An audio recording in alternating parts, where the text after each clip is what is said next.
Okay, let's take a bit to recap those first three segments. Remember, Bob Dylan was born Robert Zimmerman in the spring of 1941 in Duluth, Minnesota in the United States.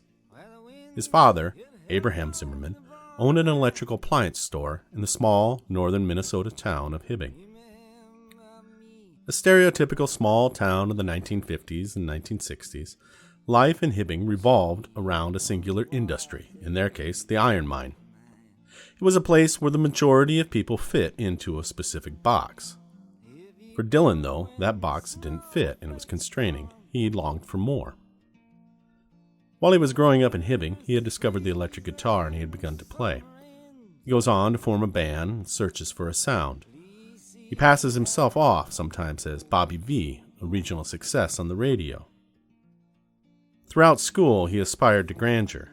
He wanted to attend West Point, the United States Military Academy, and he could envision himself dying a heroic death in a major battle. Alas, though, this was not to be. After he graduates from high school in 1959, he moved down to Minneapolis and he began to attend the University of Minnesota. This is where he discovers the music of Woody Guthrie, and he makes a transition from electric to acoustic guitar, a change that would have a profound impact on his sound. Upon discovering Guthrie's music, Dylan makes note that it taught him how to live. It's also the point that he begins the first major reinvention of himself. He changes his name from Robert Zimmerman to Bob Dylan. Even to this day, nobody really knows why he did so. It goes part and parcel with the mythologization of him. Does he do it because he wants to emulate Dylan Thomas? Does he do it because of anti-Semitism in the Twin Cities? Now, not the most studious individual, Bob never really bothered to attend classes while he was at the U of M. Instead, he spent most of nights playing guitar and most days sleeping. He became more and more entranced with folk music, a genre of music that was rooted in traditional popular culture and resonated with traditional instruments such as the banjo, the acoustic guitar, the mandolin, the upright bass. It's at this time that he also meets folk music historian Paul Nelson. Now, although Nelson is not a musician, he has an immense collection of hard-to-find folk records. One day, while Paul and his roommate are gone, Dylan decides to help himself to about 25 of them. Bob saw nothing wrong in what he had done. He refers to himself as a musical expeditionary, and in some ways, then it's almost his duty to free these records and to use them to fulfill a greater cause. It's a term he'll use repeatedly, and it harkens to his feeling of a higher calling. A year later, 1960, Dylan drops out of college. By January of 1961, he hitchhikes his way to New York City and settles into the emerging folk scene of Greenwich Village. This is also the time that we start to hear others repeatedly refer to him as a chameleon. He exhibits an uncanny ability to listen to others and to adopt their mannerisms and musical styles. Here again, Dylan reinvents himself all over. He tells stories about how, although he was born in Minnesota, he grew up out west, in New Mexico. He learned all kinds of old-time traditional cowboy songs. He develops an elusive persona around himself, all of which serves to contribute to the mystery of who he is. In 1962, Dylan records his first release with Columbia Records. This is also the album that he records Dave Van Ronk's version of House of the Rising Sun on.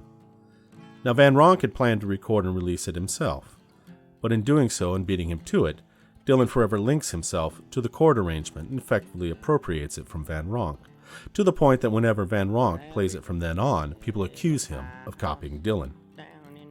Oddly enough, it's another instance where Dylan's approach as a musical expeditionary leads him to not really show or feel any guilt.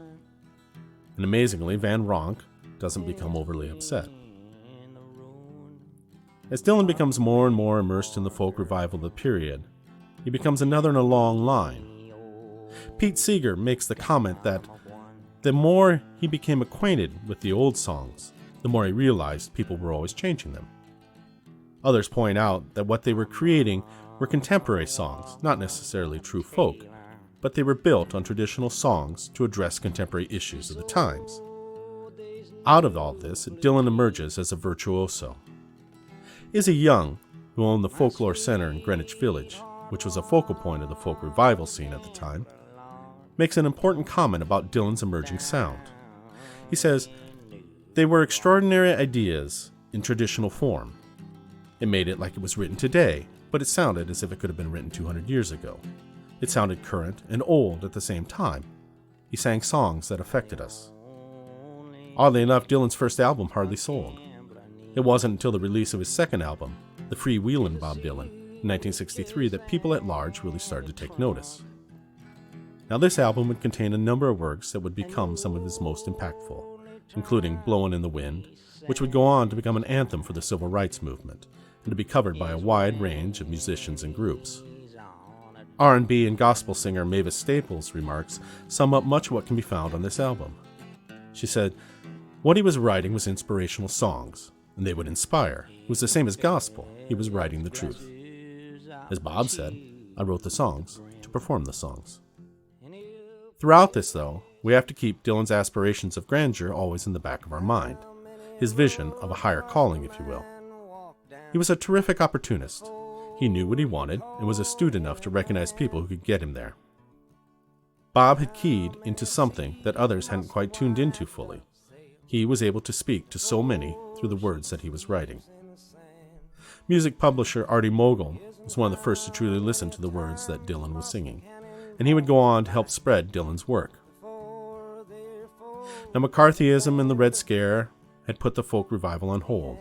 After all, one way to spot a communist was if they had played the guitar. But with the waning of McCarthyism, folk was free to emerge, this time as a voice of the people, and Dylan emerges as a voice that is forefront in that moment. He tours the South with Pete Seeger. Songs like Pawn in Their Game and God on Their Side, The Times They Are A-Changin', and Blowin' in the Wind echo the thoughts of his audience. The torch is passed from Woody Guthrie to Pete Seeger, and now at this point to Bob Dylan. He also becomes involved with Joan Baez, who's already famous in her own right at this time. It's a time of prolific writing for Dylan, a time when his voice emerges, a time when all the bits and pieces of the puzzle that he has gleaned from others begin to coalesce into who he will become. Dylan himself says, "I felt like I had discovered something no one else had discovered, and it was in a certain arena, artistically, that no one else had ever been in before, ever." A particular note is Leon Clancy's comment when he summarizes this emergence. He says Dylan was like Charlie Chaplin. He was Dylan Thomas.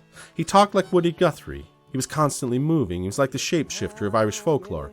He changed voices. He changed images.